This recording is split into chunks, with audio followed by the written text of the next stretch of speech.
I pledge allegiance to the flag of the United States of America and to the republic for which it stands, one nation, under God, indivisible, with liberty and justice for all. We'll have a moment of silence.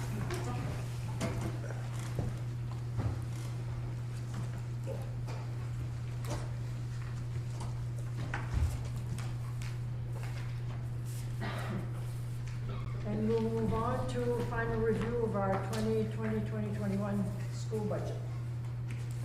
And I'm going to turn it right to Lucy. Yeah. Okay, in front of you, you have several sheets.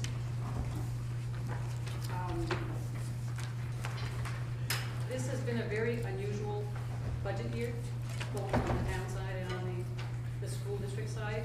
Normally, we prepare these budgets February, March, and are ready to go April, May. Come March, we basically stopped everything we're doing and we focused on COVID-19 response and kind of set this aside. So when we came back to it in early May, mid-May, we had a different perspective of how to look at this budget. Because now we're not just preparing for the start this school year that might start and look like every other school year. Now we're looking at different options that we may have to address throughout the school year. So you're going to see, and then also by having it a little bit later in the year, we now have answers to things that we estimate when we have to prepare earlier, such as health insurance. We now know that the increase in health insurance. We know, some of the staffing that has replaced people who are retiring. So there's better information. There's also still some unknowns, and what we're planning for is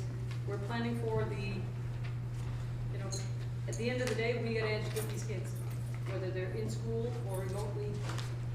This is factored in as if we've got to we have no option but to provide 176 school days, the teachers to prepare it, and the buses and the food to deliver it. So the A sheet gives you a super summary by cost center.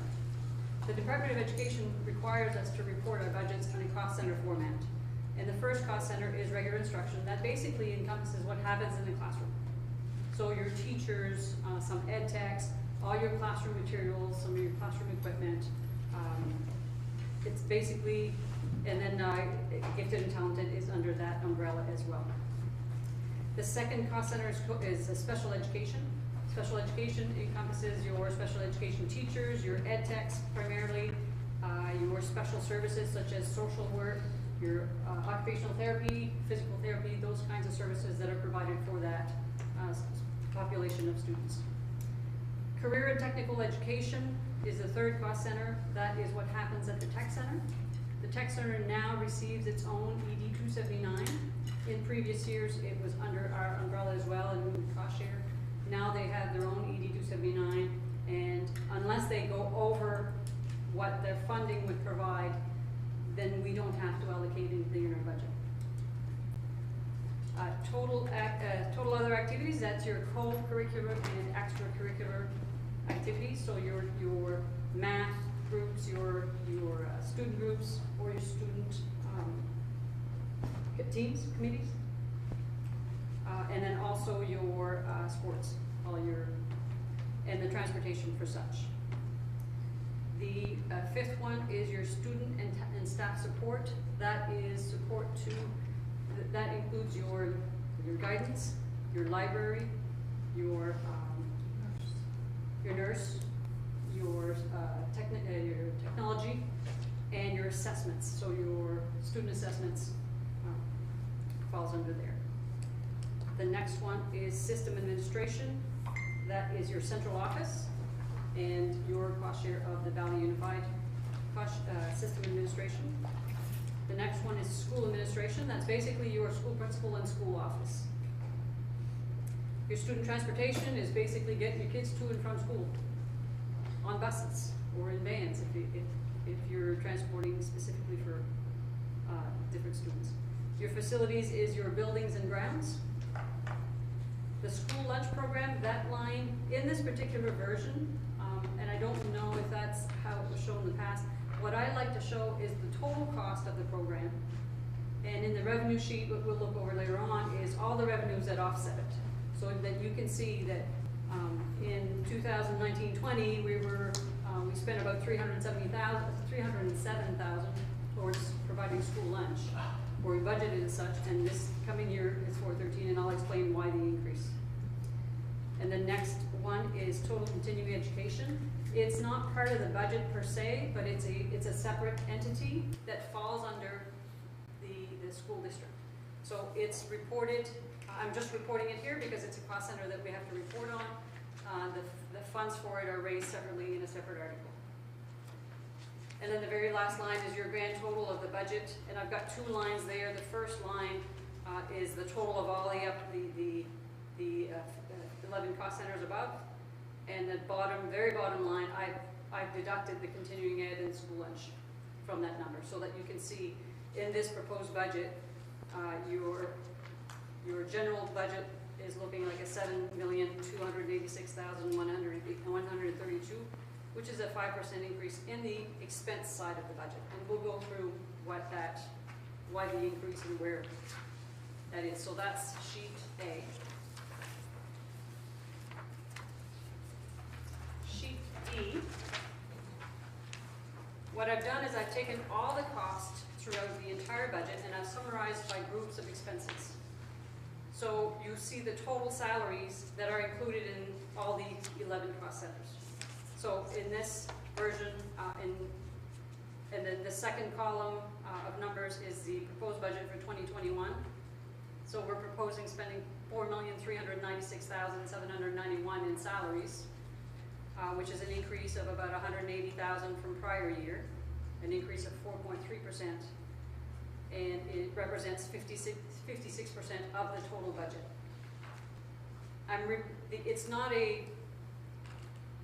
It may not be an actual increase in salaries as compared to what exists this year. Sometimes it's an increase that shows up because I'm presenting this differently than prior years. Some of the costs that we have, for example, if we have a position that's cost shared in the prior year, the revenue to offset that position may have been decreased in the budget as well. So if the position cost $40,000 and you were collecting $20,000 from somewhere else, the budget may have shown $20,000. This year I'm showing the full $40,000 and I'll show the revenue on the revenue side.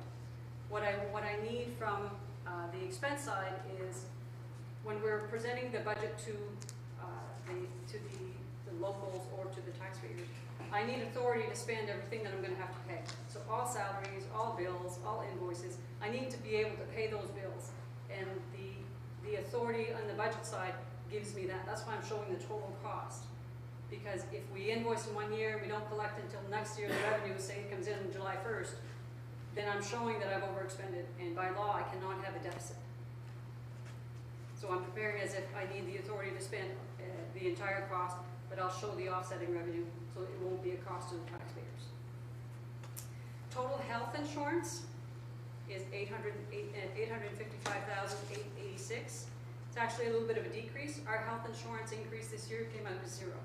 So we're paying the same in 2020-21 as we did in this current year. Salary benefits include the FICA, the retirement, the workers' comp, the unemployment compensation, $525,457, an increase of $17,362. Some of that increase is due to different salaries of different employees that we have. So in the budget last year, we may have had a specific director of special ed or a specific teacher. This year is a different person, so the cost is different. And then the rate for workers' comp has changed as well. Lucy, can I Yes, interrupt? absolutely. The sound coming from, I think the owl is not It's not loud. really good, so if you want to stand in front of the table, Okay, thank you. Just got a message. I apologize. And feel free to ask questions as I'm going along. The VU ESC assessment, that is the Madawaska cost share for the central office positions that are covered under Valley Unified. The superintendent, assistant superintendent, the director of innovation and practice, myself, and the director of food services, and all the costs associated with us running that little piece of central office, and the Valley Unified board, and the legal costs, and the stipends for that board. It also includes the finance software and the Time Clock Plus software. There's two softwares that, because we formed a Valley Unified Service Center, the Department of Education actually provided us funding, and they're covering the cost of our financial software, because what we did is we changed our software and we added databases so that we're all under one umbrella and we're hosted. So if I'm sitting in Madawaska or sitting in Fort Kent or anywhere in between, I can access the software wherever I'm at and be able to function just as if I was in any office.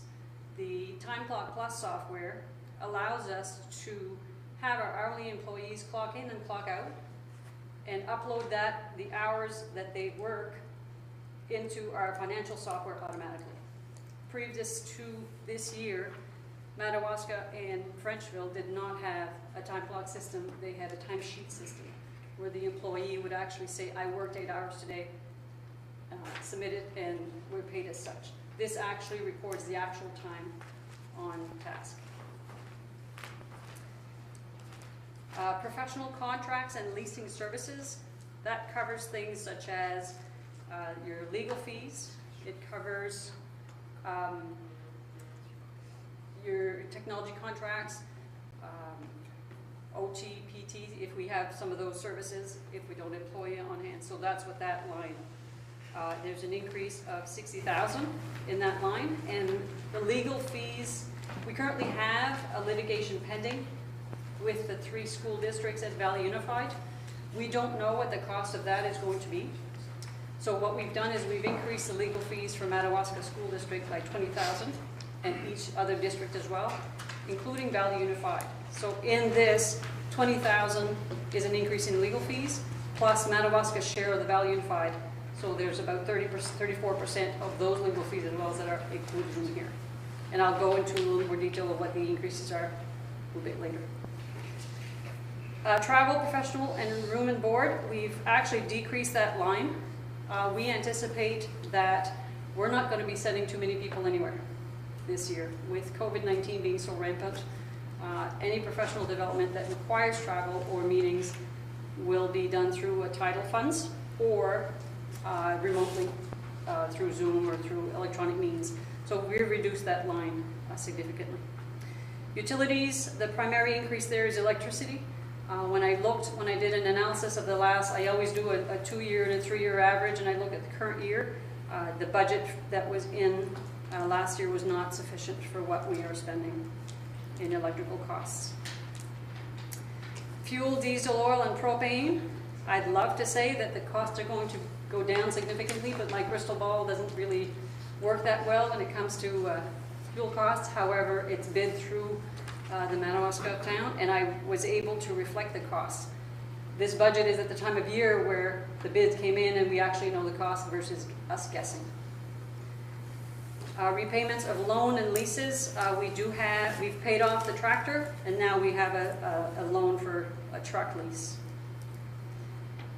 Capital renewal and borrowing, that is your, it's not pellet, It's the biomass. the biomass, and throughout the year we will have an additional one. It'll be a school revolving renovation fund loan for building a vestibule at Madawaska Elementary School. Materials and supplies, that is primarily what happens in the classroom and our cleaning and basically our cleaning and maintenance supplies. Equipment and furniture, the increase there is about $48,000. The majority of that is technology equipment. The one thing that we did learn through COVID-19 is that we would not have been able to do the remote learning as successfully as we did because we were so invested in technology. However, we still have some areas that we need to improve. The backbone we need to make to ensure our servers are up to date. We also had an instance this year where our data was not data compromised, but there was an access that we need to make sure that nobody can get in. So we're upgrading our Sophos, our data security software, and our servers. Meals, lodging, and transportation, that is just a small line for the, I think that belongs in the co and extracurricular. Again, we're very minimal. Dues, miscellaneous, and transportation, those are dues for student trips. What we don't know is, usually this line covers your transportation for co and extracurricular trips. We don't know that we won't be in classroom next year. So come the fall, we may not have sports in July, but we may have them in October, November, December. So we have to plan as if we will be able to do some sports. Student contracted services, your psych, your audio, your occupational therapy, we're leaving at the same level. Career and technical education, that's our share of the cost center of the Career and Tech Center, St. John Valley Tech. This year there's no need to provide any contribution. Equipment repair and maintenance, that's repairing laptops or anything in the buildings that has technology written on it. We do have an increase in that. Repair and maintenance to the building, there's a small increase, and it's primarily due to a need to repair the roof on the gym. I did add a contingency to the budget. When I looked at this, I was quite surprised in the previous year that there was no line for contingency.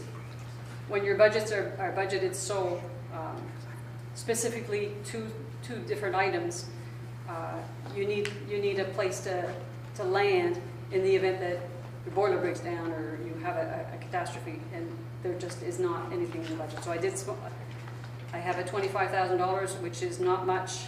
It's only 0.3% of the budget. Conference, workshops, and professional developments, and this is primarily a line for course tuition reimbursement for our teachers. Food supplies and school nutrition program. The school nutrition program is a standalone program, and whatever we spend or whatever we collect, it has to be its own little business type thing. This year specifically, normally we plan for 176 school days, and the kids are on site and we're feeding them on site, and we get reimbursement through state or parents for sales. This year, what we don't know is, will the kids be in school or will we still be delivering? We currently have an extension, the program that we were approved for and pretty much not required, but strongly encouraged to provide since March 15th, was to actually provide meals to the students when they're not on site. And it's not just students, it's anyone from 0, or if they can eat solid food, up until the ages of 18, can take part in our summer food program. It's an extension of the summer food program that we have. It's a smaller, limited menu. We don't, but everything is packaged and delivered, and we've been delivering by bus to their homes. They have a cooler on the side of the road. We drop the meals off. We currently have an extension. It started, and we were extended till the end of the school year. We're now to June 30th, and we now have an extension to August 31st. So we will be providing, we've actually started this week to provide an extension beyond the school year of a food program that we don't typically provide them. So 3 days a week, we're still delivering meals, but it's for a 6-day meal service program. So we deliver breakfast and lunch to anyone who has indicated they want meals for kids aged, I'd say from 2 to 18. So that, yes. Now when you say you were extended, does that mean like this is a grant or it's money from the state? They cover all of the costs of that program? They cover the busing. They reimburse. No, well, as long as we serve enough meals, they will cover it. What it is, and if we don't serve enough meals to cover our costs, then we'll bring it back. We'll make it smaller. Right now, we're operating. Basically, it's balancing out, so we're not running a deficit. It's federally funded, actually. It's federally funded dollars, and the reimbursement is higher than the regular reimbursement during the school year. So it allows us to hire a few more people, pay for the fuel, and not run in rent. Okay, so the increases that are showing here are covered in the revenue side? Yeah. Okay. So yes, and what I've done is I factored in our regular school program and the costs that we recover for that, and I basically have 2 little businesses in here. One is the regular food program in the event that we start back school in August and we're back doing what we normally do. So that will have a small cost going to the local taxpayers, same as we normally would. If we don't do that and we're remote again, then I have another piece where I've added, it's about 14 weeks of cost of providing meals outside of the school year. And I've shown the exact same revenue coming in, so the net effect is 0, but it gives me the authority I need to pay the bills. And so if it costs less, I'll pay less or recover less, but if it costs more, I'll pay more and recover more. So the net effect of that school lunch program will be 0. Lucy? Yes. Is the program needs-based? Nope, it's whoever wants it. Any child that lives in the area and that can eat solid food up until the age of 18 can get this meal service program. Thank you. So Ben has sent a survey to the families and to the students. And if someone moves to the area and has kids and they call in and say, hey, I'd like to get meals, we can serve them meals. That's what we're doing now, right? That's what we're doing now, yeah. Okay. And The you're saying summer meal there's, program provided that. there's enough revenue on the other side to offset the cost of running the buses and all of that? There is now, we had a tremendous participation in this program. Are we up to 175,000 meals? I think we're just beyond. We're beyond 175,000 meals served in the 3 districts since March 16th or 17th. There's a lot of demand. I believe the reimbursement is $4.15 per meal. It's an average of 3 between the breakfast and lunch. Breakfast is a little bit lower, the lunch is, I think it's 4 something. But as long as, because our buses are going along specific routes and we're living around those routes, our buses are full of meals. If we were to get to 4 meals per buses, then we'd have to reevaluate, Right. because getting $12 back for a bus run would not be feasible. At that point, we have the option of, instead of doing a delivery from house to house, we have the option of delivering to a site-based. So you could go 10 miles out, deliver all the meals in that one area, and have people come and pick them up in that location. We still have close to 400 meals that are being requested throughout the summer, so we're still... Per day. We're reducing 1 bus from Madawaska, is that correct, Giselle? Yes. Reducing 1, so, Yep. and we can figure out how to get it to the families based on where they're living. This week is really our evaluation week, because as of last Friday, we finished the school year for the kids being in school type thing. So now we're starting the actual summer meal program, and now we have our teachers that are off and our school staff, our school base that are off. So they may or may not be interested in food. We may have families that are going on vacation or to the camp. So we sent a separate survey because now their situations at home may have changed. So now we'll get a new count and make a determination based on that new count what we'll provide for service. But so far there's still a high demand. The sheet with a C, I figured you would want to know what categories of salaries have increased or decreased. So the C is just breaking down that 180,000 increase in the salaries section. When you're comparing these 2 columns, we're comparing what was budgeted last year to what is budgeted this year. What was budgeted last year was created sometime in February, March of 2019. And the staff that were in place at that time in anticipation that they would be here for the year. So any changes in personnel and any changes in responsibilities are now reflected in the budget for 2020-21. So that 180,000 may not be an actual increase of salaries to an employee or 2 employees that are currently, they're just the difference between what was budgeted last year to what is needed in the budget for this year. That kind of makes sense.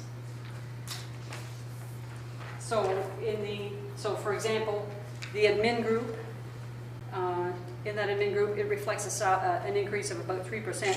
Our administrators are not getting a 3% salary increase. They're getting a COLA increase. That's what's factored into this budget. But what was budgeted last year was not sufficient to cover the costs that were actually expended in this year. And then when I extrapolated to next year, there's a need for $7,800 more. The board stipends are about the same. Bus drivers, when we went, and I anticipated this would happen as well. When you're asking an employee to report what they're working, they're not keeping track of the 15 minutes here and there that they may, at the end of the day, if they answer a phone call and they're there beyond 3:30, they're not going to report that they ended at 3:45. They're going to say, I worked 8 hours today.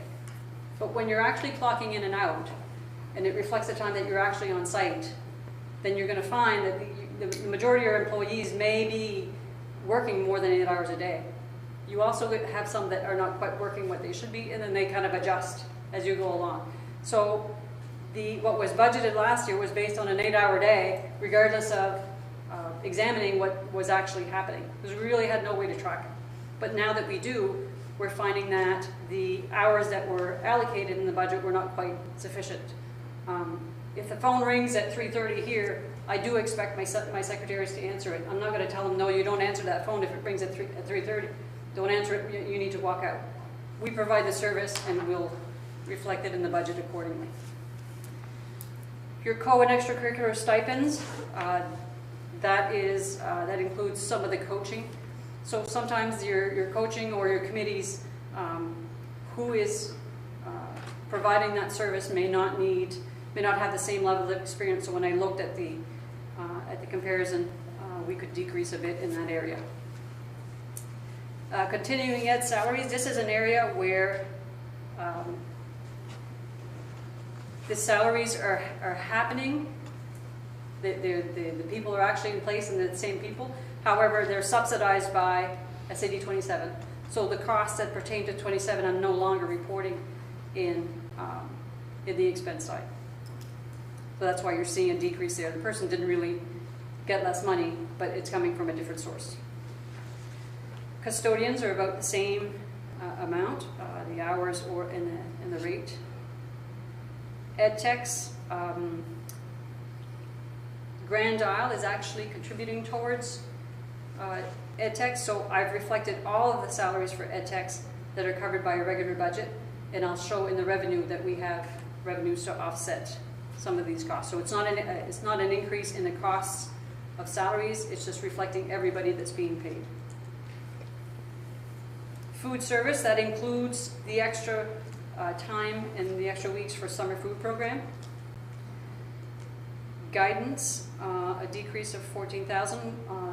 There might have been a shift in salaries or in sometimes we have an employee that works in 2 locations, and it's just that employee still makes their money but may work, instead of this year budgeting for 4 hours here, there may be 3 hours here and 4 hours there. So it's just a shift in areas of responsibility. That food service, the extended summer program, there was an increase there. I'm estimating that I will need a certain amount of people, a certain number of days, and I factored in that amount. That you'll see an offsetting revenue to offset that. Okay. Yeah. Secretary is the same idea as the bus drivers, as when I looked at the hours, and actually I think the budget for 1920, one of the secretaries at the elementary school was hired after the fact. So the budget in 1920 didn't really reflect what was actually happening, and then this year we're caught up. Oh my gosh, Secretary of Social Work. Social workers are often offset by local entitlement funds, and some years we can cover more in local entitlement funds and some years we can't. It depends on the fluctuations and what else takes priority. So this year we have to cover more of the social worker through the regular budget than we had planned in the previous year. Doesn't mean that social work is getting paid more, it's just coming from a different fund. The special ed director, our part-time special ed director, is retiring this year. We've hired a new special ed director / teacher. She will be a full-time special ed director and teaching 1 class. And we did not fill a teaching position because of that. And that will reflect in when we get to the teacher line. Your substitute custodians and substitute drivers, we're anticipating to be about the same. Substitute teachers, when I did an evaluation of how many we've used in the last, I always do a 2 or 3 year average, and I look at the current year, and the amount that we had for substitute teachers is not sufficient. And sometimes that is an employee leaves partway through the year and you hire a substitute teacher a long-term sub, or there's a need if you have a class size increase, for example, and you don't have enough money to hire a full-time teacher, you hire a substitute teacher on long-term. So that's what that line covers. The teacher's line looks like a decrease. We do have 2 retirees. So the replacement costs, if a veteran teacher retires and you hire someone that has less experience, it's less costly. And also, one of the positions we're not filling. So it looks like a decrease in cost, which it is in reality. They're not getting less money in their paycheck. And technology technician is getting a COLA increase. So that's the breakdown of the salary changes from last year. D gives you a summary of programs within the cost centers. So in regular instruction, for example, the green line, the first green line, it looks at what happens in the classrooms, and the Department of Education requires me to code it in specific groups. So I have to code the teachers and the classroom costs that pertain to grades 3 to 8 in the first grouping. And then I have to keep track of pre-K to grades 2 in a separate grouping, grades 9 to 12 in a separate grouping, and any gifted and talented efforts or programs are in the 4th grouping. So that, I don't know if you want to go through line by line, or if the summary is, you can pretty much see by grouping if you have any questions. And in the red, I've indicated what either the majority of that change is. For example, in the elementary programs, grades 3 to 8, there's 24,598 increase of 4%. That is due to staff movement. So a staff was previously in grades 9 to 12 grouping. We're now that person has moved to grades 3 to 8, and so the health insurance that person had versus whatnot. So it's that kind of cost that you're. So on the red description, it kind of describes what the differences are. So in that regular instruction, there's we're going to go by the green lines, and if you have questions, we can go by the programs after. In the regular instruction, there's actually a decrease of about 1%, so $17,000 decrease in that cost center. Special education program is an increase of about 14%. Part of that is the new director of education, and from part-time to a full-time status, and also the ed techs that will be covered by Grand Isle are in those costs as well. So it's not a true increase per se, it's just showing it differently than in prior year's budget. Career and technical education has a decrease. We had planned on a $500 last year. We didn't need it this year. Other activities, co and extracurricular, were actually a small decrease of about 2%. Student and staff support is an increase of about $113,000, which is 18%. The majority of that, what we've found as well, is with the COVID-19, when students and staff do come back to the buildings. Right now we're on a very limited scope of people allowed into our buildings, and when they do come, we make sure that they're socially distanced. When we get to the point where our students and staff come back to the building, either in groups or we're going to be required to check symptoms and do the screenings and take temperatures and kind of make sure. So right now we don't have a full-time nurse in Madawaska, so this brings our nurse to full-time. So that's an increase of about 11,500. The rest of the areas are decreases except for instruction-related technology. Technology is one that we'll have to invest in, and that has the server, it has increased equipment, iPads for lower grades. What we're trying to do is gear up in the event that we have a second wave of COVID, and that we have to keep providing our technology to our students. Are there any grants or anything for any of that technology? The Department of Education is providing, or has made available some units.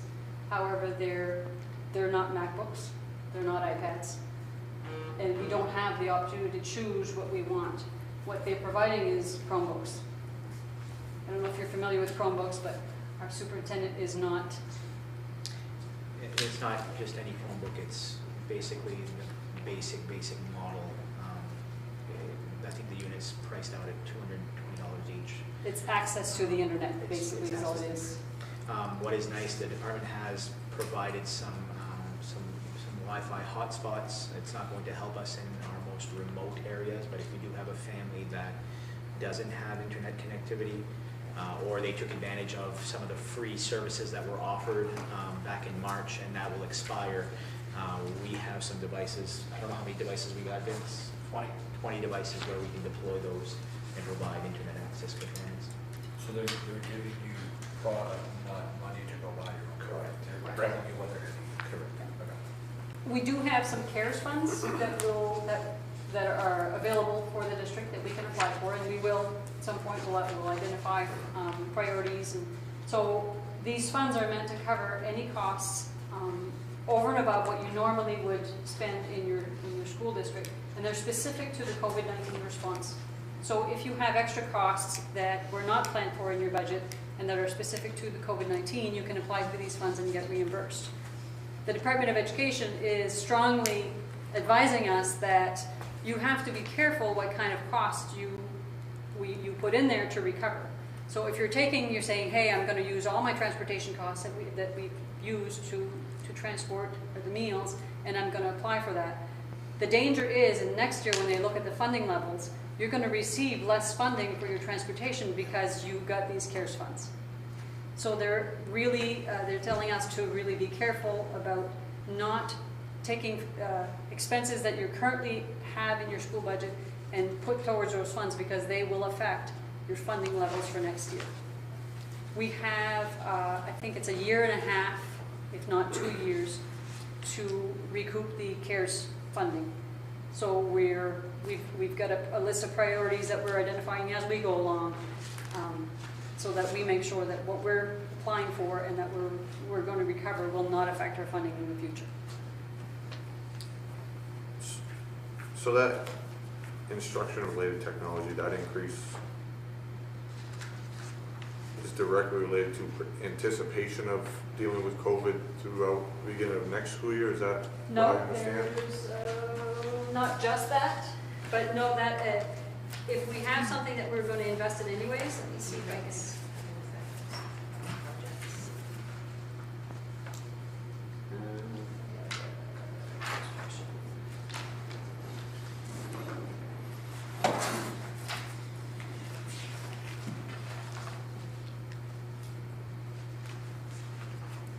I will get those for you. I don't have it right in front of me. I'll answer that question a little bit later. I can bring it up on my screen. So student and staff support, the main increase there is in technology. The next one is system administration. The main increase in that section is we have some clerical costs that are offset by SAD 33. We actually have our payroll person actually doing payroll at SAD 33 once a week. So the expenses are here, we'll recover from SAD 33. We have, and then here's where the extra legal costs for both the Madawaska and the Valley Unified, their share of the Valley Unified costs are in here. School administration is an increase of about $10,000, and that's the clerical that wasn't hired until the budget was created last year, so that the difference is looking like a larger increase than that person's actually going to receive as a raise. Student transportation, I've adjusted the salaries and hours to reflect that, our bus drivers and our custodians are actually spending more time doing than what they had reported before we had the time clock system. Facilities maintenance is $36,000. That includes the $25,000 contingency, the increase in the utilities, mainly electricity, and we also have a loan for, we're going to be building a vestibule at Madawaska Elementary School through a school revolving renovation fund grant that has been approved. And this is just the first year loan payment. And Giselle can speak to that. This is, school revolving loan fund was offered by the Department of Education. It has not happened, I don't know if it's been 10 years since they've offered this. We applied for a security vestibule at the elementary school. And if you need to know why we did that, for that particular reason, we can talk about that too. I know that Paul is here for safety, and we've had issues. We've had to hire local police at times when we knew that there were custody issues with our students. And the school has been built 25, 26 years ago with a central office in the middle of the building. And so when people come in, they have a long way to go. So that needs to be fixed with a security vestibule. So we applied. The State Department will pay a major portion of that loan. The cost for our upgrade is, I believe, 100 or 100 and something thousand. We will end up paying 50%, 49% of that based on our ED 279 levels. And so we then go through the main bond bank, borrow the money. We get it interest-free for 5 years. So the amount that's put into the budget, I believe, is just about $10,000 for the first year's payment. But again, it's a loan through the main bond bank for 5 years, interest-free. The next cost center is your school lunch program. And this includes the regular program and the extra 14 weeks. And the final cost center is the continuing ed program with a slight increase of $10,000. For a total grand budget, including all cost centers, of $7,809,727, which reflects a 6.3% increase in the expenditure side as compared to last year's budget amount. If we exclude continuing ed and school lunch, it's a 5% increase of about $347,000. The next sheet is your, I have a question on sheet D. What was the label for that sheet? What labeled it? oh, I call it the programs within cost center. Summary by programs within cost center. Can I ask you one more question? Yes. On the student transportation on, I guess it's page 3 of your D section. You mentioned that was because of the time clock. It's one factor. Let me just see here, my bus drivers.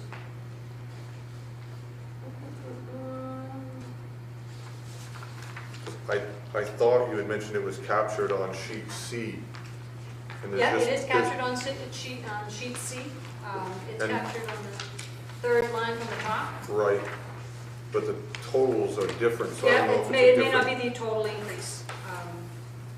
What I did is I gave you the primary increase in that line.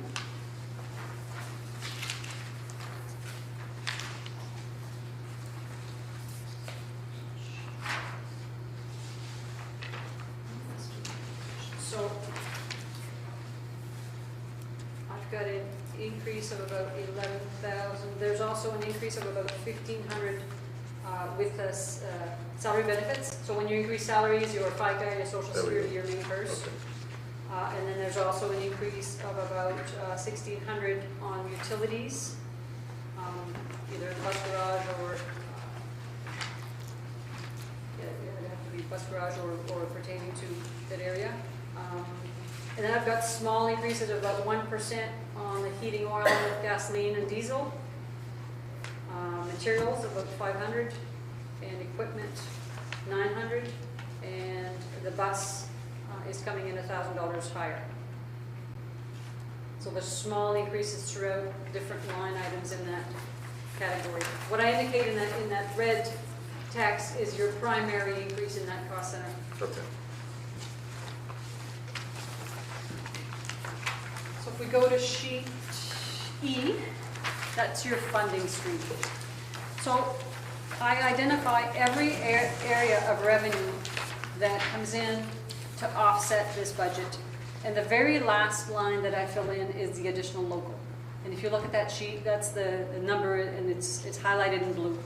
So I fill in all the other lines first, and first we look at the carry forward. Well, when we typically do these budgets in April or May, you're still kind of guessing. And normally at this time of year, I have a really good idea. But this is a COVID-19 year, so my crystal ball is a little blurry. What we are able to look at is we've had fewer sub-teachers. We've had fewer substitute personnel in. We've traveled less downstate for sports and staff, professional development and whatnot. So I'm confident that we do have the $212,000 needed to bring this budget down to zero. So that's the one that I'm confident in. As a total number, I really don't know yet. We'll, as soon as we kind of wrap up these budgets, that's what I focus on in the next 3 weeks. But I'm confident that we have enough carried forward because we've had these reduced expenses this particular year to bring it forward and use against this next year's budget. The school lunch itself is its own little bubble. It needs to live by itself, so it has its own carry forward. And the $75,000 reflects that those are some of the revenues for the summer lunch program that we're bringing forward. And then the continuing education, we're anticipating a small carry forward there of about $10,000.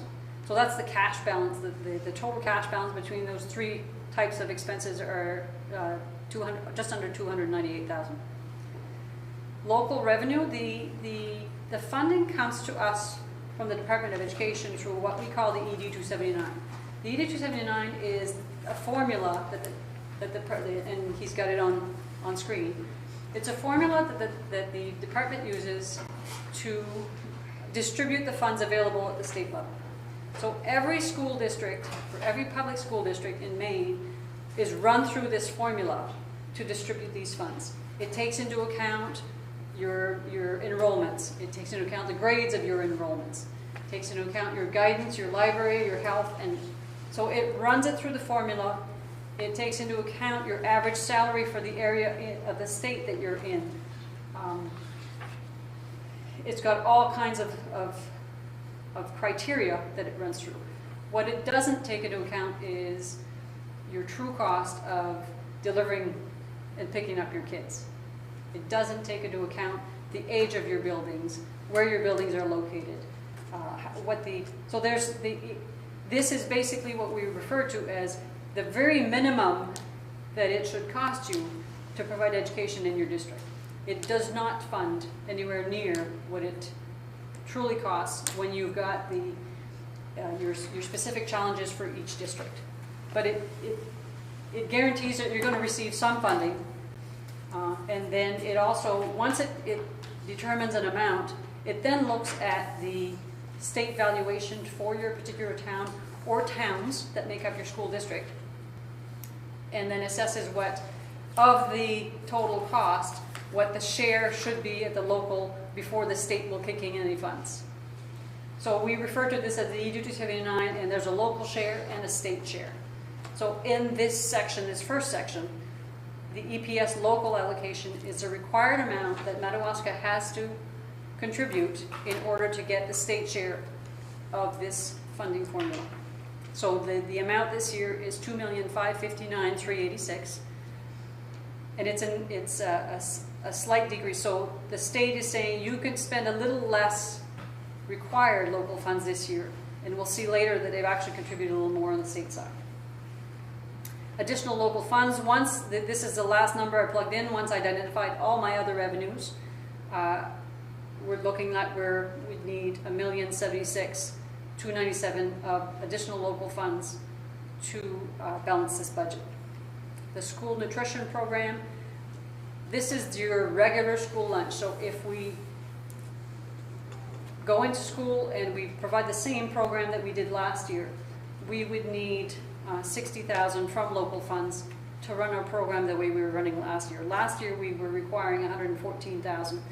We were able to bring it down to $60,000. And continuing education will require a little more to provide a little bit better, I think $10,000 more of service. They'll require $19,000 from locals for that program. Tuition and fees, you have Grand Isle at tuitions and you have unorganized territories at tuition students. So when I look at the number of students coming in, you have a couple of fewer students. So you will collect about $29,000 less in tuition. They contribute $5,000 towards the superintendent. The superintendent for Grand Isle is Giselle. They contribute for the special ed director and the clerical services for the special ed. They contribute towards 2 ed tech salaries, and they contribute towards the special ed, the speech, the OT, those kinds of services. They contribute $1,000 towards continuing education program. Unorganized territories, you currently have 2 students that are attending from unorganized territories, and the tuition for those students will be, you'll collect about $20,000. We anticipate that registrations through the continuing ed program will be slightly decreased this year. So instead of collecting 7,500, they anticipate collecting about 4,000, and that's primarily due to the inability to bring people in until probably a little bit later in the fall than normal. And state agency clients, these are reimbursements that we're able to get through the state, and we anticipate a little bit better there, 12,000. So those are the tuition and the fees that we anticipate collecting. Food service, this is your normal program. The current summer meal program, the parents don't have to pay anything. The state reimburses us for the meals, regardless of whether there's a free, reduced, or the parents are full pay. Everybody's getting those meals for free. So in the event that we go back to the normal food service program, then we would be, again, charging the parents that should be paying. So I anticipate that to be $70,000. Sales and general revenue, that is the use of our buildings. And also the $12,500 reflects the cost that we'll recover from the payroll services we provide to SAD 33. So the expenses are on the expense side in the system administration, and the revenue against it is here. Time Warner Cable, that is actually another self-sustaining fund that needs to be kept separate. Last year, $30,000 was applied towards the revenue. It really shouldn't be. It should be standalone, and the revenues carry forward and are spent only in that. So there's no revenues for that program that offsets the budget, because there's no expenses spent in the budget for Time Warner, that service. That was Channel 16. It's Channel 16. Channel 16. Yeah. Oh, sorry. The 12.5 was for general use of buildings. Sorry. The 11,000 below that's what we're going to recover from SAD 33 payroll. E-rate. I was going to say that the Time Warner, I don't know if you explained why it is zeroed out this year. Just that it's self-sustaining. There's no Okay. expenses, so we shouldn't be using any revenues towards it. E-rate, some of the technology costs that were in the question that you asked earlier is network support services that are contracted out. We've applied the E-rate program. I don't know if you're familiar with it. It is a program through USAC, which is the United States Agriculture. It has nothing to do with agriculture, but it is.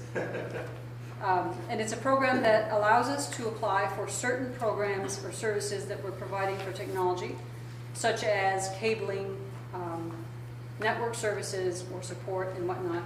And they will, if you can apply, and if you're successful, they reimburse based on your free and reduced population. So based on the free and reduced population for Madawaska, you would be entitled to a 70% reimbursement rate.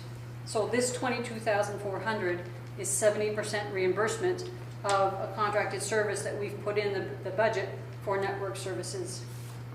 So that's part of the increase that we referred to earlier in the technology, in the instructional technology. And the remaining of that balance is for what? I'll get you the Okay. answer. Yeah, and I can.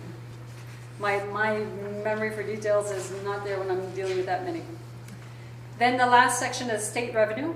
the EPS funding allocation, that 2,931,526, when it runs through the formula, and this is the state share, and the local share was at 2,559,000. 2,931,000 is the state share this year. It's 189,954 higher than last year's amount. So we're getting more state funding.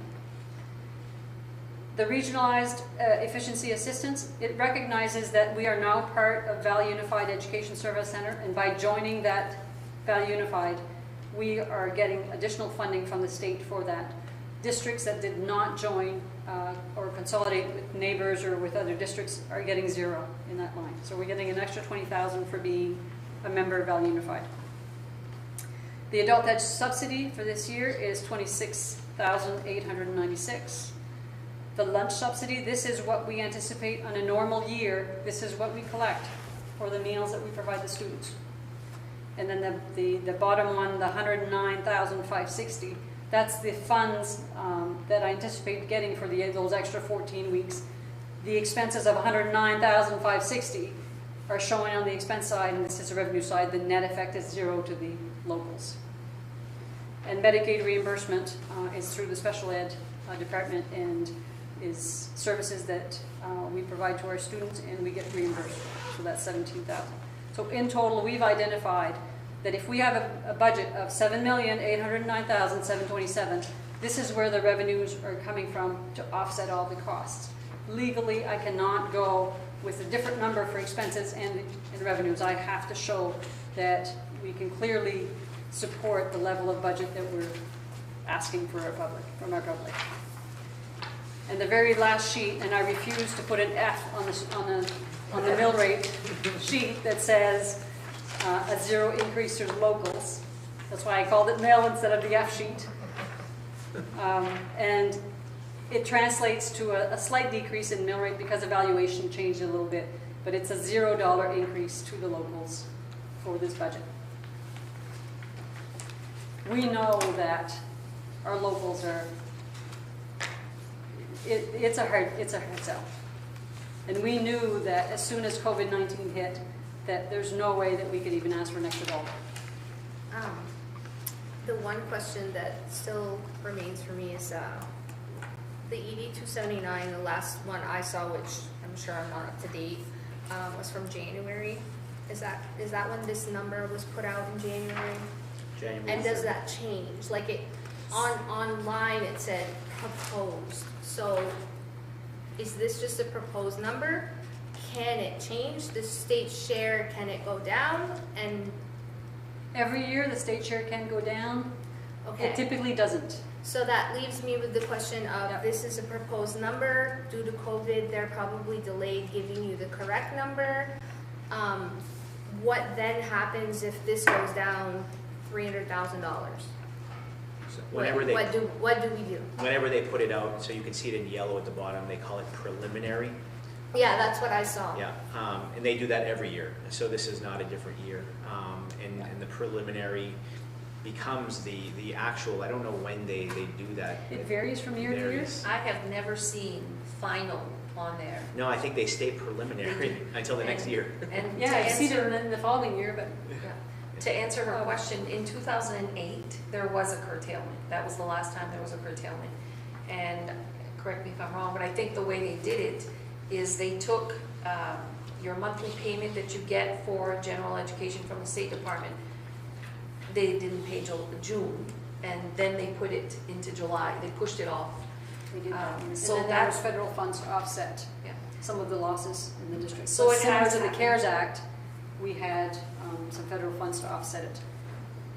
Like I said, our crystal ball is as good as it ever was. It's when it comes to state funding, we're not getting vibes from the Department of Ed that this will be a curtailed amount, but they don't know.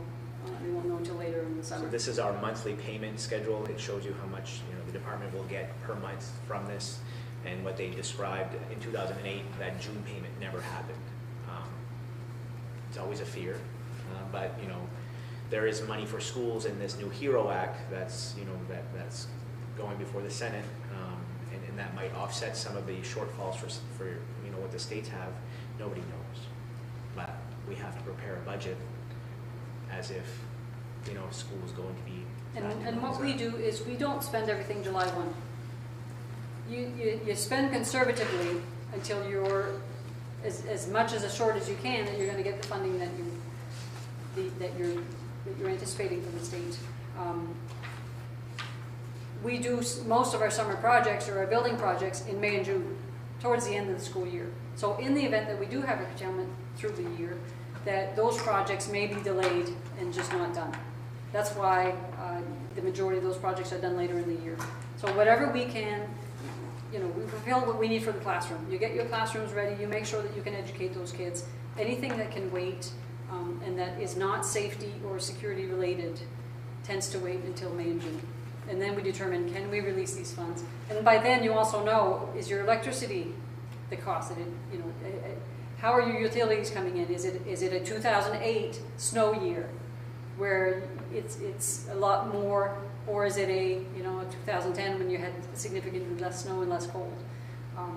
Those costs are known by March, April, and then you determine whether or not you can perform everything that you had planned on, or if you need to make adjustments.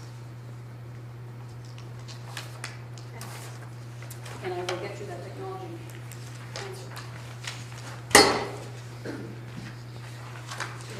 Our first round of the budget that we proposed, that we presented to the board members here, I believe was a 7% increase or 9% increase? 9. So we've been chopping away at this every time, and we knew that as close to zero was going to be our goal.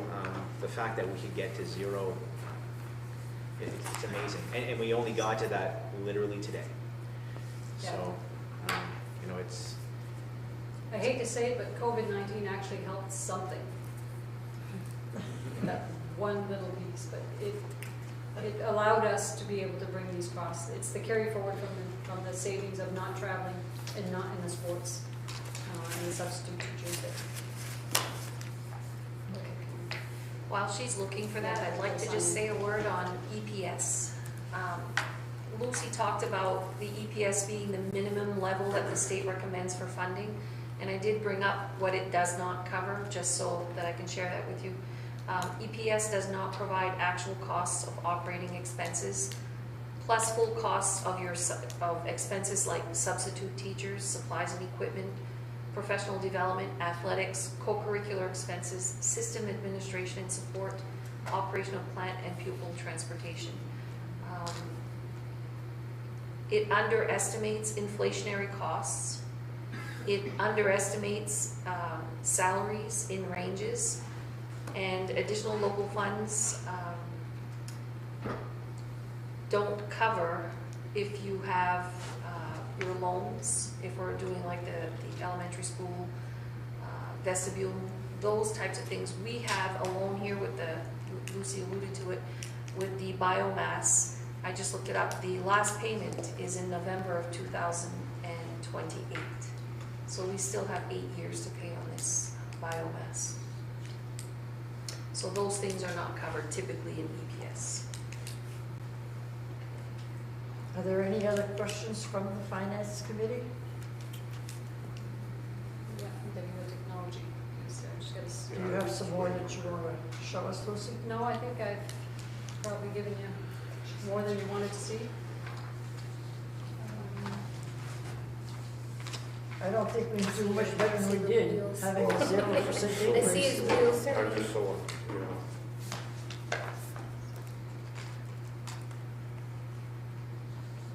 It's not gonna be easy no matter what budget you review, right? And it makes it extremely difficult when everything's based off a proposal and then you have that unknown out there. And so it's like that through here, it's like that through, you know, town budget or even your budget at home. So it makes it really hard to make the best decision that you can, and then if something happens in 2-3 months down the road, like Lori was talking about, how do you respond to that? How do you fix that on the other side? And I don't know if that's happened in in a budget here in the past of what that looked like and how that got resolved? I know you mentioned a little bit, but I guess that what turns in the back of my head, you know, what if something does change and it comes up $200,000 or $300,000 short? Is there somewhere where we're confident we can absorb that somewhere without having to go back to the taxpayer, or you know what I mean? Is One thing that I try to press upon the three boards that we speak to is that every school district, every town in the state is in the same, Absolutely. in the nation, right? It's planning for the unknown, and how do you do that when it's so unknown more than ever? The saving grace is we're all in the same place, and you know, I think we do ourselves better by setting ourselves with a plan. You ask if we have a plan for finding, you know, money. There's if it was there, you'd already take it out. there's Right. money to you know, we can freeze a budget in a certain month when we know some curtailments are going to come. We can do that. It's going to be painful and hard, but we would hope that there's a state response that will, you know, not make that happen, or a federal response. I don't know. It's a scary place. But I think it goes beyond all of that, because I think even our personal budgets at home, I mean, well, in my household, we budget, but even our jobs are unknown right now. Are they gonna be there? So, but you don't stop living because of the fear of the unknown. You have to move forward, and our job here as a board is to educate children. We can't just put them on pause for a few months and say, well, we're not quite sure what's coming, we can't move forward. That's our job, we have to educate children. So it's all around. It's not just the school board, the town board, it's our personal lives. But you have to choose to have a plan and move forward. I don't think we've ever seen, though, a change in the ED 279 of 200,000 and 300,000. I don't know what the I don't curtailment ever was in remember 2000. seeing that, but I don't think, I agree with Tammy that we have to have something in place, and we have to go to referendum, and we have to have a budget. Oh, that's good. Don't get me wrong. I'm not suggesting that you would have to have a backup plan. I'm more or less just kind of speaking out loud. And I appreciate the effort to at least propose a budget with no increase in a local tax dollar at this point, and given the unknowns, how would you ever know, right? So And you take that sheet B, you know, and you look at that first line, which is your total salaries. You know, our first effort, or our main effort, was to work with our people about, okay, this is going to be a difficult year. So we worked with our teacher unit and agreed that we're not going to give you a salary increase, you know, this year. We're going to move you on the steps, because that's, you know, contractually you're owed that, but we're not going to increase that scale by any percentage. Your administrators are not going to get a rate; they're going to get cost of living, just because, you know, it's. So we're really working with the people, because that is the majority of the salary. So there's a lot of work that's gone into it. That was not an easy sell. Also, with the teachers, because Giselle and I were negotiating with them, and you know, that's a hard pill to swallow, because every teacher that's not on a step is getting nothing. So, you know, it was not an easy thing to have them accept. I don't think they accepted it but because they wanted to help out, they said, okay, we'll go along with it for now, because of all the unknowns. We're still in negotiations with our ESP contract, which is your support personnel, which includes your secretaries, your ed techs, your custodians. That is not finalized right now, but we have proposed the same thing. So It's good to have this conversation and put that information out there, because, and I'm sure you guys feel it, Chris and I talk a lot, and there's been a lot of pressure on him and myself, knowing that we were on this committee, to expect a decrease from you guys. So that came to zero, and that you've had the conversations about the wages is kind of good. I'm glad Jason's here, and it's getting out there that they did accept that, you know. I guess, I mean, that's just where the hesitation is I'm good. I think, Lori, one of the things too is that, when we think about our population, our local townspeople, and we can come to them with a 0 mil Yeah. increase, I think that that would be palatable for them, instead of saying, well, we have at least a 1% or a 2%, because we've done a lot of cutting corners, and of course, like Lucy said, with the COVID, it's allowed us some places to be able to carry some over. So it's allowed us to be able to say to the townspeople, you're not getting an increase in taxes this year. And I think that's something that's really important for our population. And it's good for them to hear that, like the teachers gave, because Well, that's what a lot of people are asking for. Exactly, So and it's then, perfect, it's good. And the negotiations will be going on with the other staff now, but that's to come. Since I've been on the finance committee for a few years, this is the first year that we've had a 0 budget. That's correct. Yeah, In at least 5 years, I can tell you that. yeah.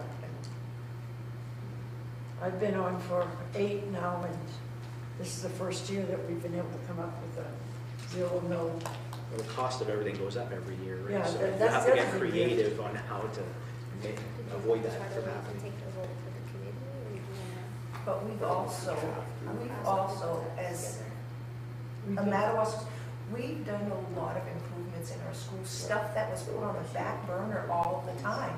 I mean, stuff that wasn't even looked at for 25 years. We can't do that in our personal households, so we've done a lot of those projects to try to bring our schools up to where they need to be. Yeah, because we were, And you can't take the Band-Aid approach forever. Exactly, and that's where we were headed. We were just ignoring all these things, and then all of a sudden, I mean, we got leaky roofs, we've got, I mean, all this stuff that we had to spend money I'll make a motion. to repair our stuff. And now, hopefully, we can do a little bit every year, so the cost is not so drastic. it took us a good 5-6 years to get our head above water. And that's Because we were from A to sinking. Z, we're talking a bus with 4 or 0 5 even. removed immediately on the first year. And so we've come a long way. Yeah. So are we prepared to make motions? Does he want On an accepting the budget? Yeah. Chris still has a question Yes. that's outstanding. Who? Chris still has a Chris, we question. still Oh, Chris, have a question? Chris had a Lucy's question. working on it. Lucy's working on it. Oh, It's, okay. I've got things in 10,000 places. Of course, you'd have to ask that one Of question. course, Okay, so we do have equipment, so iPads and technology equipment. We have iPad leases, so we have new purchase of iPads for lower grades, and then we have the regular iPads that we have workstation replacements. There's a significant amount of software that goes with, we even have software for textbooks now that replenishes our textbooks without us having to have the print copy. The Kimono and those, we have a library software that actually, that's something we didn't mention. We now have the capability that a book in Fort Kent can be located by looking at the library here. The software connects our libraries together so that you can share resources. And that primarily was funded through a FedEx grant and is now part of our budget. Wireless access points and those kinds of upgrades. I'm good. Document cameras, batteries, I can keep going. No, I just, I got 14 more wasn't pages. sure, I just wasn't sure if that was an increase in anticipation that we may not be in school and that we would have to go out and purchase equipment solely for the purpose of at-home schooling versus not, or if it was to upgrade or purchase new that we already currently have. That's what my, No, this is So it does make reinforcing our sense. backbone. yep, it makes And sense. we do, when you're reinforcing the backbone, it's really not related to COVID. It's related to, we're operating a school system on a normal Absolutely, basis, right. right? So it's not something that we would take out of our budget, we would, Yep. One other thing that can be mentioned is, and this is good for you to take back to your people as well, from our standpoint of our buses, we had a total disaster that we were looking at. We had buses that the state police were telling us they cannot go back on the road. And we now have buses that are all in good shape. And Giselle has a plan to keep adding to the bus line and keep stuff current. We keep a rotation going now, so that when we purchase one, the next year the state will reimburse a portion of it, and we use that to purchase the other one. One of the items that wasn't mentioned, when you saw the few pieces that were paid by Grand Isle, the tuition, the ed tech, Grand Isle, in their last agreement that this board agreed to last year, it's a 6-year contract. In that contract, they do purchase a bus for us. Our buses through Valley Unified Grants are now all equipped with grants and donations, I should say, from people in the public. We had some generous donations. Are all equipped with, is it 3 or 4 cameras each? 4 cameras. I think that's required by law now. So, and sound system, and radios, and we have GPS in GPS some of is that. built into the Khajiits and also the two areas. So some of those things were funded through grants, through Valley Unified. Our radio system for the 3 schools, but also with the other school units, is now all digital. So we've done a lot, some with grants, some with funding through tuitioning communities. We're also experimenting with the gas bus as opposed to a diesel because it's less costly to operate. We purchased one last year, a gasoline engine, and the one that we're purchasing was supposed to be today, but I haven't had a chance to order it. It'll be tomorrow or Friday. That one will also be a gasoline engine. The bus itself costs less, but it's also less to repair, to maintain, and to run. So I'm assuming that you guys are looking for us to give you either Yay or nay? a recommendation or not a recommendation I'm from only the looking finance for a committee. nay. So bear with me, I'm new to this, so I'm assuming that we need to vote on our own to do that, or how does that Yeah. typically Well, work? what I would do would be to entertain a motion Yes? to accept the 2020-2021 school budget in the amount of $7,809,728, including continuing ed and school lunch. And then we would have the second, and if you want more discussion, then it would be approved by the finance committee, so that when we go to referendum or to meeting, that the finance committee has approved the budget, and then it'd be approved by the school committee. I think first, the school committee decides if they want to If they motion want. for the budget. Yes, And then, as you said, the finance committee says a yay or nay. yeah. Because in the warrant, it goes in as Recommended by. That's correct, yeah. Now, are we still bypassing town meeting and going directly to Well, referendum? That's our next discussion. Yeah, Ned has spoken to the attorneys again today. Things change daily. Yeah. I'm dead serious. I think Gary can say the same for the town side, but I had a good conversation, and we can have that, we can have that discussion during discussion after the motion. After the motion, we could have a Before discussion. we get to the finance committee vote, we need to know if Mr. Kent can vote on the board side or the finance committee side. Because without his vote, we don't have a We don't have vote. it, well, Yeah, but Lori's voting. Well, and That's not, 3 out of 7. Giselle told us yes in the beginning, and you asked me to confirm what Gary knew, and Gary says yes. So Okay. I'm confident that they both know what they're doing, and we're fine. But in the Fine, that past, answers my they've question. always hopped from one side to the next. Yeah, Like they Mr. can Kent sit votes there now, and. and then he goes to your side Yeah. to vote. I think Because it's he is because a member of we that have new committee. members, and that's a good question. Yeah, But we we've just done wanted it to in the make sure that we past. were gonna be, Just- we actually had a Yeah, quorum, so. we've done it in the past. Yeah. So can I have a motion first, then you said from the school committee? I would entertain a motion to accept the 2020-2021 school budget in the amount of $7,809,728, including continuing ed and school lunch amounts. I'm gonna move that. Tammy moved. Can I have a second? Second, Tom. Is there any more discussion from the school committee? All those in favor? And is Robert in Robert, is he on the, he was, but he left. oh, he left? He expressed his support, Yes. but he was having technology issues, so he sent a text, he expressed his support, sent goodwill for the finance committee, and he had to log So out. we can say that it's, You can't, he's not here, yes, so okay, so it'll be four, four. yeah. Four and one absent. Yeah.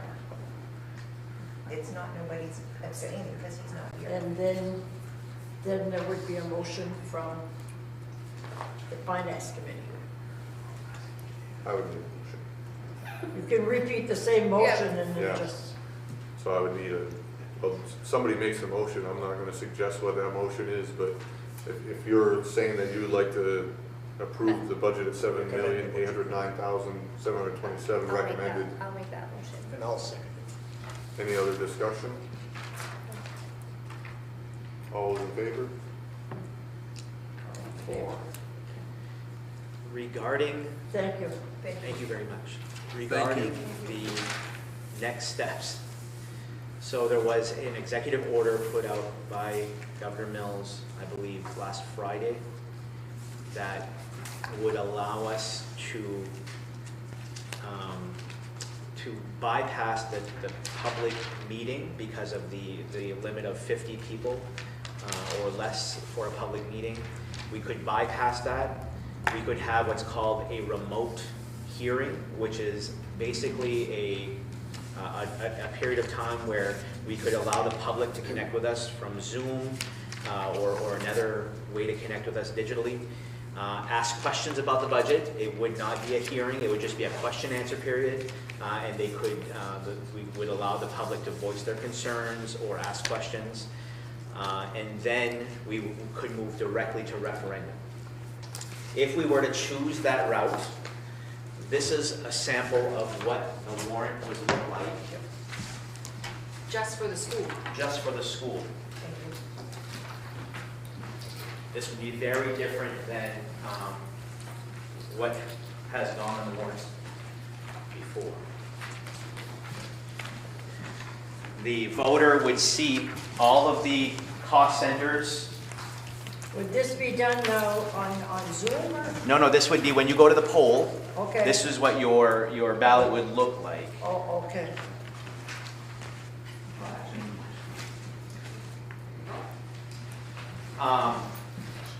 As you can see, I don't know, for the general voter who hasn't followed this process, It's going to be confusing. to see article lines and cost center numbers and essentially you're voting on the full budget in the end, but you've got to see all this information to get to that, and then you would have to take an additional vote so the voter would vote for this, the voter would then vote for continuing education as a separate. I believe they would have to vote for school lunch as a separate vote, and then they would have to vote for the municipal bond bank loan as a separate vote in order to pass the entire budget. So you run the risk of the budget passing but not continuing ed, or the budget passes but not BCD. It's very confusing. Can you imagine a citizen in the voting booth reading 4 pages? No, I can't imagine that. So I then No other option. asked, okay, so what is a better option? And bear with me here, the better option is still kind of confusing. So the guidance is you can hold your public meeting for the budget as we normally would. You have to remain cognizant that only 50 people can attend that meeting. The trick here, or the complication here, is that you can't refuse a voter their right to vote. So once 50 people have arrived, you can't turn the rest away and say, sorry, you can't vote, because now you're infringing on their Gary? Ben, when you say 50 people, are you including the staff do? And The staff, then the additional people. So it might not even be 50 voters, it might be 40 or 42. But it's 50 people in the room. So what some school districts are doing is they're opening up a separate room for the overflow. So picture, we're up in the cafeteria, we count 50 people through. Once that 51st person comes to vote, we would send them here to the library. And then we would start to fill this room with up to 50 people. On the screen would be what's going on in the cafeteria, live streamed. And so that these people are still part of that meeting. And then you would have a mechanism for the voting so that there's counts here and there and ballot boxes here and there so everyone gets their chance to vote. There's some gray with the lawyers on whether or not that is constitutionally okay, but there's just as much gray that it's perfectly fine. So they are advising districts that are doing that to go ahead and do that if you're comfortable with it and they feel it would be okay. Right. Now, it may be a moot point. We may not have 50 people show up for a school budget meeting. We may have just 40 or 30, and then we're fine. If that would go through and we would have the public meeting, the voters would show their support or not. If it passes at that meeting, we would go to the referendum as we normally would, and it would be a regular referendum question. It wouldn't be this. It would be what you typically see when you go vote for the school budget. Would you do that the same, that would be the same night? No, that would be, Oh. you would have the public meeting and then you would have to have it 7 or 10 days. 7 or 10 days afterwards. Oh, What are the chances between now and then that the amount of citizens at that meeting will go up from 50 to another number? Have we heard anything there? I haven't. Gary? Gary? The governor extended the emergency, the 30 days. Oh yeah, it's another 30 days till July 10 now. The civil emergency. Gary, do you have a rough average of citizens that show up for, like, More for the town than the school, safe to say? School varies. I'd say non-controversial years, 30. really? I would advise, based on the numbers, that the town and the school don't hold their meetings on the same night, Yeah. just for the fact that yeah, you're not going to have less than 50 for that. There's no shot. exactly. So we have to decide, do we want to go with the remote talking thing and this ballot, or do we want to go for a regular meeting at 50 with an overflow room and then have a regular referendum? Question from the floor? Yes. So, Giselle had stopped this meeting earlier, and there's an indication that you're probably not going to be doing this on July 14th. We won't, even if we tried as best we can, there's no way we could post warrants by Friday. So in July 14th, if had you gone to the referendum, there would have been a concern in the sense that with the crowd size limitations and the polling hours, Yeah. and keeping people voting for state and local elections, and then this, keeping the person in the booth that long would make us having a hard time. It would be hard for everybody to get a chance to vote Yeah. in a 12-hour voting period. Agreed. And so You mean you can't get a warrant ready by Friday? Not this kind of warrant. No, but this is not the kind of warrant that we would We need. wouldn't have time, I believe, to hold a public meeting and Yeah. still. This has to be approved 14 days in advance to the BVR, so we are 14 days before July 14. your The only warrants. thing that we would not be able to do is include the main bond bank question, which would have to come at a different town meeting. Mr. Stockmeyer that I spoke to today said, right now, at Wednesday of this week, your chance to post warrants for Friday and get everything ironed out is slim to none. And he's right, because when we create our warrants and we have the legal review, it can take a few days. And I happen to know that they're booked right now. They're overwhelmed, I think, at Drummond and Winson right now, so. You're right.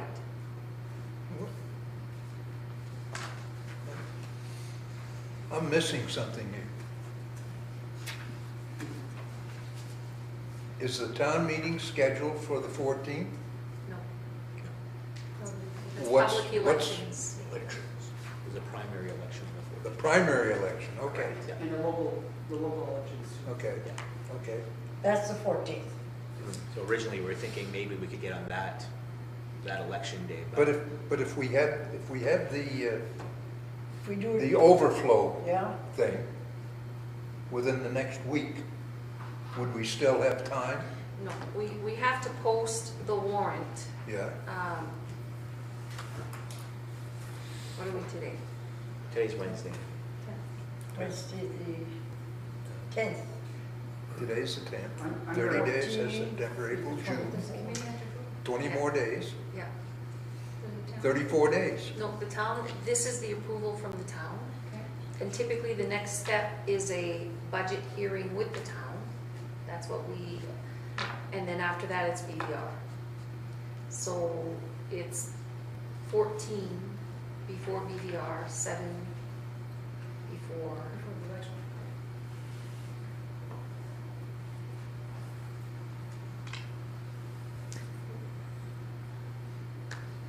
34 days between now and the 14th. So if we had the town meeting, the school budget town meeting before, on time, then the July only 1st. question would be on June 4th, or on July 14th would be the BVR question. Can we do that?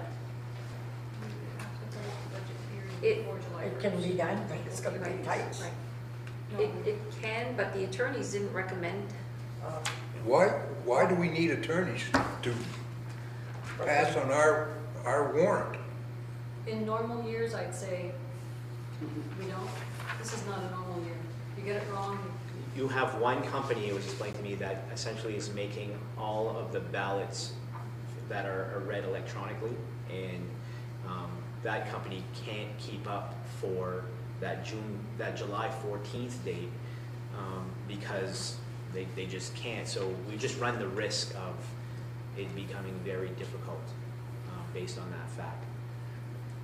Do we find it would be an advantage to have this on the July 14 ballot, or do we find it would be an advantage to have a school budget referendum on its own ballot?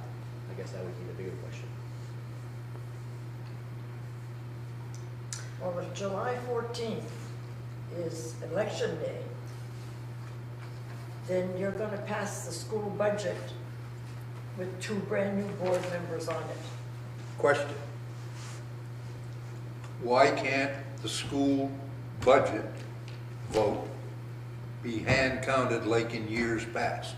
You can't, Huh? you can't. It can't. Then proceed.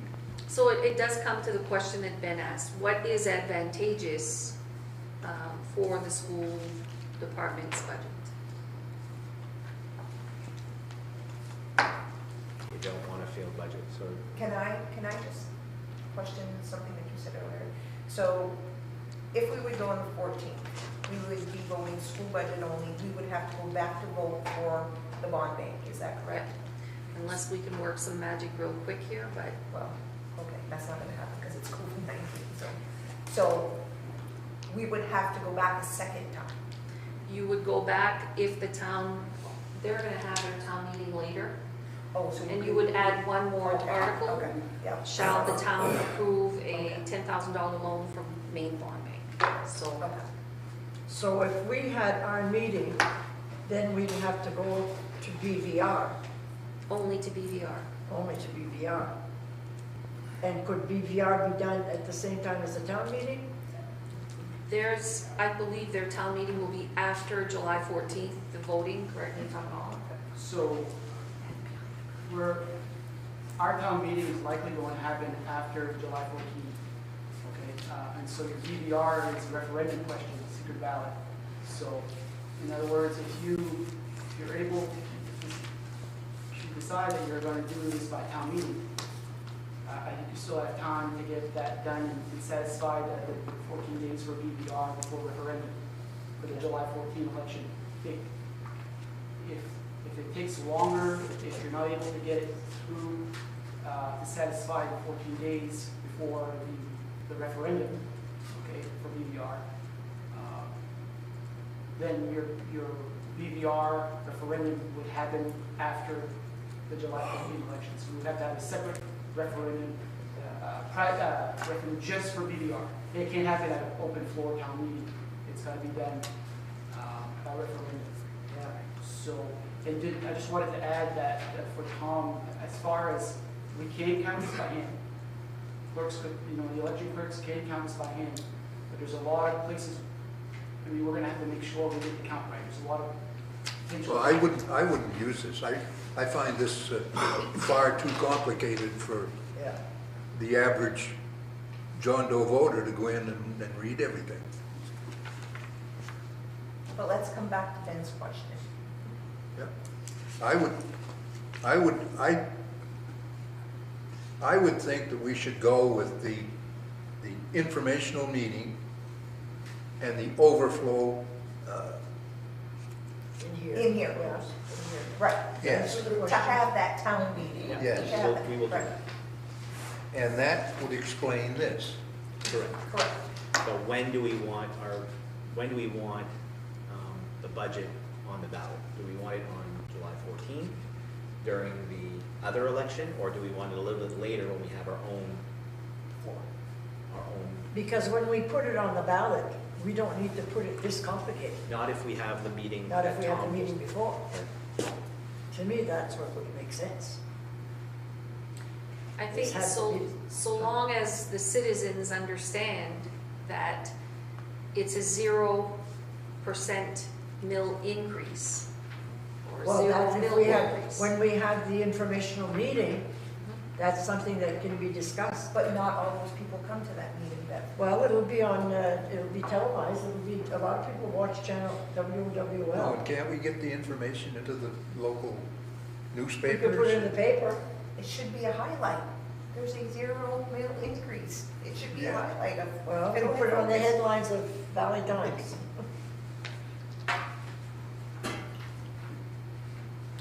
I don't know, but I've said what I think. I would like to do the informational thing because people are gonna have questions, and I think we can answer those questions to satisfy them. This here is gonna confuse the heck out of everybody. It even confuses me. I wouldn't wanna look at this in a ballot box. We're not gonna do this, we're gonna have a public meeting. There's 2 questions going right now. Yeah, so I think we've So- agreed that, so we're not doing Okay. this. I'll make a motion, we have the public hearings, Perfect. overflow hearing. Yeah. Yeah. That's it. Okay, question Who number seconded one. that? Is everybody in favor of that? Yes. We don't need a motion for that, do we? I would- For the record, if you. Yes. You want to, or can I have a motion that we will do a public? I made the motion, Beth. Oh, you made, oh, sorry, Second by Tom. Louis. Yeah. Second by Louis. Oh, I didn't even hear that. Turn them on. All those, any more discussion? No, all those in favor? Okay. Yeah, we'll have a When do public- you want the referendum vote? Do you I want us, think it would be nice if we could do it on the 14th. and that gets back to That's all I what, think. and that gets back to what I said, so the lawyers say that's going to be very difficult. I can push it tomorrow and say, hey, make it happen. Why would it be difficult? If we're gonna hand count. DVR is gonna have to be hanged. It's already too late to have that put on, our ballots are being printed right now, so. The DVR will be hand counted. I understand all that. All I'm conveying is a message that I heard today from the person He's who going from the advice of the lawyer. will There's prepare a the warrant reason. for us. That's why We we're don't know paying what all it is, those but there's a legal reason. fees. We're paying them, they're giving us advice, we can turn against it or we can take it. What do we want to do? We'll push it. If you want it on the 14th, we'll push it. It makes no difference to me when we have it. Right. As long as we have that town meeting, it Who makes no prints, who difference. prints our ballots? Huh? We can print them. I know I'm not on this board, but can I? Sure, go ahead, Well, Laura. Gary, didn't you just say though, like if we try to do this all together, it's gonna be hard? Or is it just that this big ballot we can't do all Right, together? this is not coming through. Now, if we were gonna do this by referendum on July 14th, that would have been difficult. But they're gonna do a town meeting, and the referendum they're referring to is budget validation. It's that one Okay. line article that is the catch-all. Just that for one the thing, school budget. okay. Yeah. So 14. Huh? It's the wishes of the board. Historically, have you had a more favorable school budget vote when it was a general election or when it was specific for the school I budget? think it's more specific for the school. I think. I don't know, Yes. it's been, yeah, I think it's been more. Is that at a 0% increase, if the budget fails, that makes things very difficult at that point, Oh, because it's already 0. In the past, when it has not been favorable, was because the school budget was asking for an increase. The difference here is that this is a 0 increase to the local taxpayer, 0 from last year. So that's the difference. So, you know, will people understand enough out there that the school budget keeps the it's part of the mill rate flat? You get more voters on July 14 than you would on your own referendum. So that's the difference.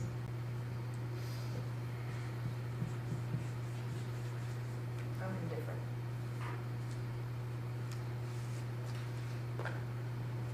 I mean, I'll speak my mind. I guess I'm not a big risk taker. So if the advice from the lawyer came in that it's gonna be tight, I'm gonna chew on that one.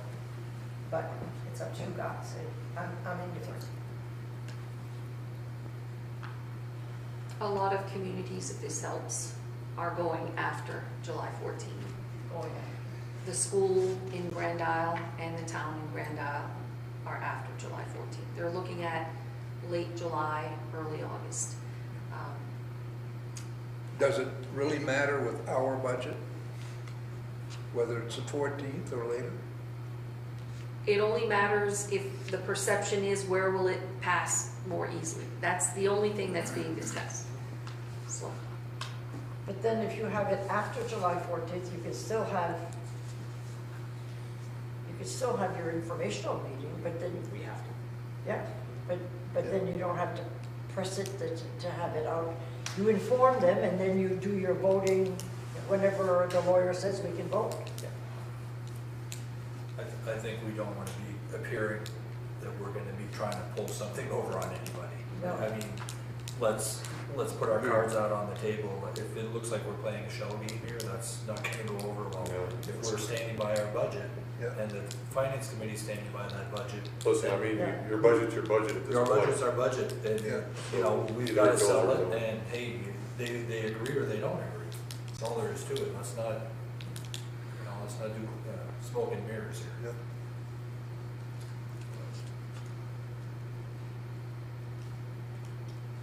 It's a 0% increase whether you do the 14th or the 25th. That's Your right. budget's your budget, so Yeah. if you're taking a risk on the 14th, I mean, I know I'm not on that board, but I wouldn't press the issue, there's already enough to deal with. Well, if there's no rush to get it passed after we inform the people, then we don't need to look at the 14th. Gary, do you have something?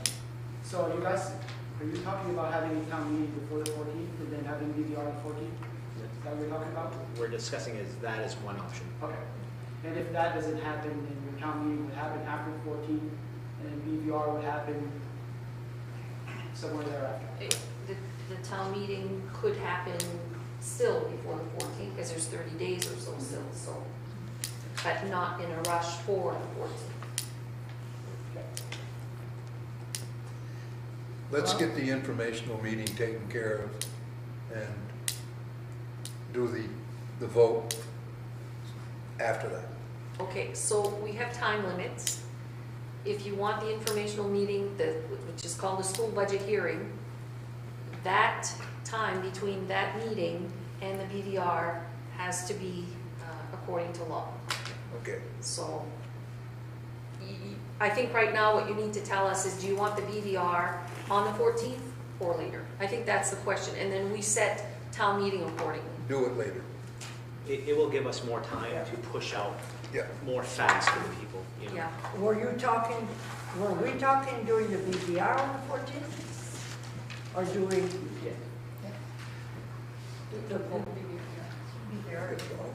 Well, we have the vote on the budget, and then we have the BDR.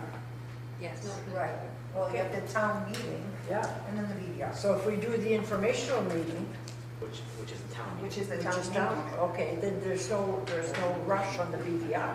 Well, depending on when we schedule it. Yeah, We'll okay. look at some dates. Yeah. So Okay. the decision is not to rush to July 14th. That's right. Yeah, okay. It has to be accepted at the town meeting before it goes to BVR. Right, but if we're aiming for the BVR for July 14, we really have to No, rush and that's get not going, it. so. I was thinking we were aiming for the BDR. I'm not aiming for the BDR.